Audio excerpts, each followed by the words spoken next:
ಋತುಮಾನಗಳ ಆವರ್ತನ. First PU ಭೂಗೋಳಶಾಸ್ತ್ರ, ಪೇಜ್ ನಂಬರ್ 17. ಋತುಮಾನ ಭೂಮಿಯ ಓರೆ ಮತ್ತು ವಾರ್ಷಿಕ ಚಲನೆಯಿಂದ ಉಂಟಾಗುತ್ತದೆ. ಅಂಡಾಕಾರ ಪಥ ಹೊಂದಿರುವುದರಿಂದ ತನ್ನ ಪರಿಭ್ರಮಣೆ ಸಂದರ್ಭದಲ್ಲಿ ಸೂರ್ಯನಿಂದ 4 ವಿವಿಧ ಸ್ಥಾನಗಳಲ್ಲಿ ಕಂಡು ಬಂದು 4 ಋತುಮಾನಗಳನ್ನು ಉಂಟು ಮಾಡುತ್ತದೆ. ಏನು? ಭೂಮಿ. ಅವುಗಳೆಂದರೆ ಬೇಸಿಗೆ ಕಾಲ, ಶರತ್ಕಾಲ, ಚಳಿಗಾಲ, ವಸಂತಕಾಲ. ಈ ಋತುಮಾನಗಳಲ್ಲಿ 2 ಅಯಾನಿಗಳಿವೆ. ಜೂನ್ 21 ಮತ್ತು ಡಿಸೆಂಬರ್ 22 ಮತ್ತು 2 ವಿಷ್ಣು ವಸಂತ ಕ್ರಾಂತಿಗಳಿವೆ. September 23, March 21.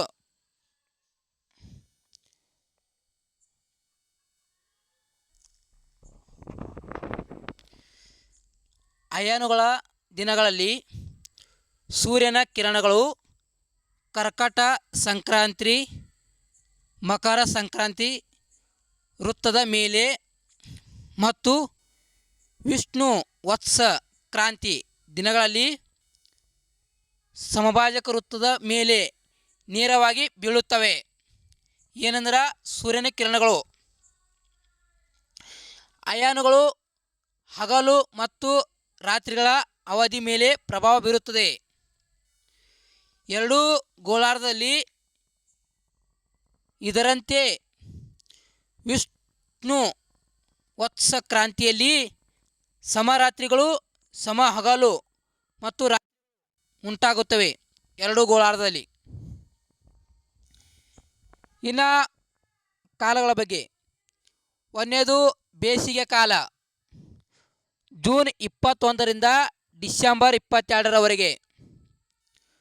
ಜೂನ್ 21ರಂದು ಸೂರ್ಯನ ನೇರವಾದ ಕಿರಣಗಳು ಕರ್ಕಟ ಸಂಕ್ರಾಂತಿ ವೃತ್ತ 23.5 ಡಿಗ್ರಿ ಉತ್ತರ ಅಕ್ಷಾಂಶ ಮೇಲೆ ಬೀಳುವುದು. ಈ ಅವಧಿಯನ್ನು ಕಟಕಾಯನ ಎಂದು ಕರೆಯುವರು. ಬೇಸಿಗೆ ಅವಧಿಯಲ್ಲಿ ಉತ್ತರ ಗೋಳಾರ್ಧದಲ್ಲಿ ಬೇಸಿಗೆ ಕಾಲ ಪ್ರಾರಂಭವಾಗಿ ಸೆಪ್ಟೆಂಬರ್ 22ರವರೆಗೆ ಮುಂದುವರಿಯುವುದು. ಬೇಸಿಗೆ ಅವಧಿಯಲ್ಲಿ ಉತ್ತರ ಗೋಳಾರ್ಧದ ಎಲ್ಲ ರಾಷ್ಟ್ರಗಳಲ್ಲಿ ಸರಾಸರಿ ಉಷ್ಣಾಂಶ ಹೆಚ್ಚಾಗಿದ್ದು ಹಗಲಿನ ಅವಧಿ ದೀರ್ಘವಾಗಿದ್ದು ಮತ್ತು ರಾತ್ರಿನ ಅವಧಿ ಕಡಿಮೆಯಾಗಿ ಕಂಡುಬರುತ್ತದೆ ಬೇಸಿಗೆಯಲ್ಲಿ. ಇದಕ್ಕೆ ತದ್ವಿರುದ್ಧವಾದ ಪರಿಸ್ಥಿತಿಯು ದಕ್ಷಿಣ ಗೋಳಾರ್ಧದಲ್ಲಿ ಕಂಡುಬರುವುದು. ಸಮಭಾಜಕ ವೃತ್ತದಿಂದ ಉತ್ತರಕ್ಕೆ ಅಕ್ಷಾಂಶಗಳು ಹೆಚ್ಚಾದಂತೆಲ್ಲ, ಅಂದರೆ ಆರ್ಕಟಿಕ್ ವೃತ್ತ 66 ಉತ್ತರ ಅಕ್ಷಾಂಶದ ಉತ್ತರವರೆಗೆ ಹಗಲಿನ ಅವಧಿ ಹೆಚ್ಚಾಗುತ್ತಾ ಹೋಗುತ್ತದೆ. ಉತ್ತರ ಧ್ರುವವು ಸೂರ್ಯನಿಗೆ ಅಭಿಮುಖವಾಗಿರುವುದರಿಂದ ಆರ್ಕಟಿಕ್ ವೃತ್ತದ ಉತ್ತರದಲ್ಲಿ ಸೂರ್ಯ ಬರುವುದಿಲ್ಲ. ಆದ್ದರಿಂದ ನಾರ್ವೆ ಹ್ಯಾಮರ್ಫೆಸ್ಟ್ ಉತ್ತರ ಭಾಗವು ಆರ್ಕಟಿಕ್ ವೃತ್ತ 66 ಉತ್ತರ ಅಕ್ಷಾಂಶದ ಉತ್ತರ ಭಾಗದಲ್ಲಿ ಕಂಡುಬರುವುದರಿಂದ 24 ಗಂಟೆಯೂ ಸೂರ್ಯನ ಬೆಳಕನ್ನು ಪಡೆಯುವುದು ಮತ್ತು ಸೂರ್ಯನ ತ್ರಿಜ್ಯ ಕೆಳಗೆ ಅಸ್ತವಾಗುವುದಿಲ್ಲ. ಆದ್ದರಿಂದ ನಾರ್ವೆ ದೇಶವನ್ನು ಮಧ್ಯರಾತ್ರಿಯ ಸೂರ್ಯ ನಾಡು ಅಥವಾ ಮಧ್ಯರಾತ್ರಿ ಸೂರ್ಯ ಉದಯಿಸುವ ಕರೆಯುವರು. ಈ ಅವಧಿಯಲ್ಲಿ ಉತ್ತರ ಧ್ರುವವು 6 ತಿಂಗಳ ಕಾಲ ಸೂರ್ಯನಿಗೆ ಅಭಿಮುಖವಾಗಿರುವುದರಿಂದ 6 ತಿಂಗಳ ಹಗಲಿನ ಅವಧಿ ಪಡೆದುಕೊಳ್ಳುವುದು. ಇನ್ನು ಶರತ್ಕಾಲ. ಶರತ್ಕಾಲ ಸೆಪ್ಟೆಂಬರ್ 23ರಿಂದ ಡಿಸೆಂಬರ್ 21ರವರೆಗೆ. ಸೆಪ್ಟೆಂಬರ್ 23 ಸೂರ್ಯನ ನೇರವಾದ ಕಿರಣಗಳು ಸಮಭಾಜಕ ವೃತ್ತದ ಮೇಲೆ ಬೀಳುವುದರಿಂದ ಎರಡೂ ಗೋಳಾರ್ಧದಲ್ಲಿ ಹಗಲು ಮತ್ತು ರಾತ್ರಿಗಳು ಸಮಾನವಾಗಿ ಕಂಡುಬರುತ್ತವೆ. ಶರತ್ಕಾಲದಲ್ಲಿ ಉತ್ತರ ಗೋಳಾರ್ಧದ ಎಲ್ಲ ರಾಷ್ಟ್ರಗಳಲ್ಲಿ ಶರದೃಷ್ಟ ಆರಂಭವಾಗಿ ಡಿಸೆಂಬರ್ 21ರವರೆಗೆ ಕಂಡುಬರುವುದು. ಶರತ್ಕಾಲದಲ್ಲಿ ಕೆಲವು ಗಿಡಗಳು ಮತ್ತು ಮರಗಳು ನೈಸರ್ಗಿಕ ಸಸ್ಯವರ್ಗಗಳು ಎಲೆಯನ್ನು ಉದುರಿಸುತ್ತವೆ. ಶರತ್ಕಾಲದ ಅವಧಿಯಲ್ಲಿ ಎಲೆ ಉದುರಿಸುವ ಕಾಲ ಎಂದು ಕರೆಯುವರು. ಶರತ್ಕಾಲ ಅವಧಿಯಲ್ಲಿ ದಕ್ಷಿಣ ಗೋಳಾರ್ಧದಲ್ಲಿ ವಸಂತ ಕಾಲವು ಕಂಡುಬರುವುದು. ಈ ಕಾಲವು 3 ತಿಂಗಳ ನಂತರ ಬದಲಾಗುವುದು. ಇನ್ನು ಚಳಿಗಾಲ ಡಿಸೆಂಬರ್ 22ರಿಂದ ಮಾರ್ಚ್ 20ರವರೆಗೆ. ಡಿಸೆಂಬರ್ 22ರಂದು ಸೂರ್ಯನ ನೇರವಾದ ಕಿರಣಗಳು ಮಕರ ಸಂಕ್ರಾಂತಿ ವೃತ್ತ 23ನೇ ದಕ್ಷಿಣ ಅಕ್ಷಾಂಶದ ಮೇಲೆ ಬೀಳುವುದು.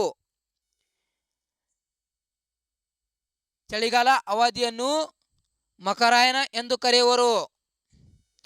ಚಳಿಗಾಲ ಅವಧಿಯಲ್ಲಿ ಉತ್ತರ ಗೋಳಾರ್ಧದಲ್ಲಿರುವ ಎಲ್ಲ ರಾಷ್ಟ್ರಗಳಲ್ಲಿ ಚಳಿಗಾಲ ಆರಂಭವಾಗಿ ಮಾರ್ಚ್ 20ರವರೆಗೆ ಮುಂದುವರಿಯುವುದು.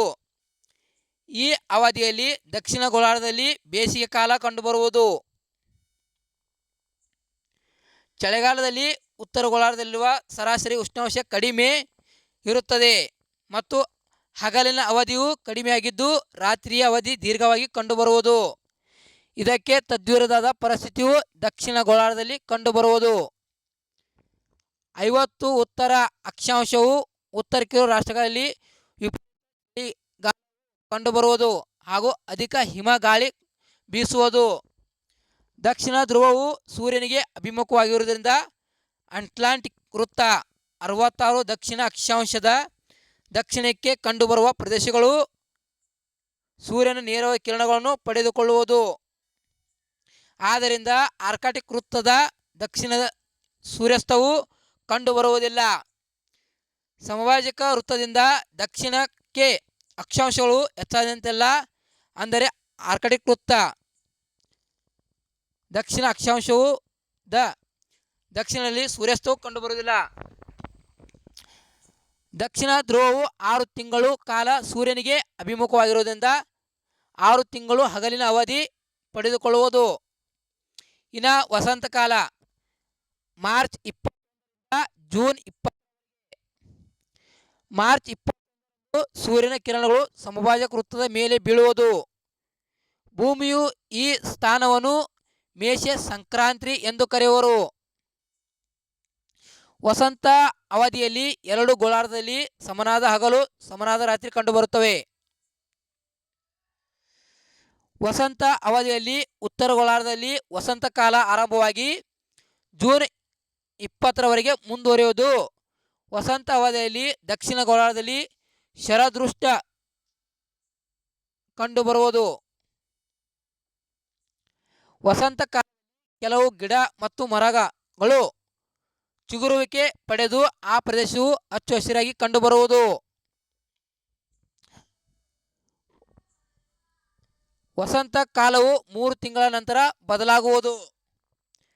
ಭಾರತದಲ್ಲಿ ವಸಂತ ಕಾಲ ಆರಂಭವಾಗುವ ಅವಧಿಯನ್ನು ಹೊಸ ವರ್ಷ ಮೊದಲ ದಿನವಾಗಿ ಆಚರಿಸುವರು.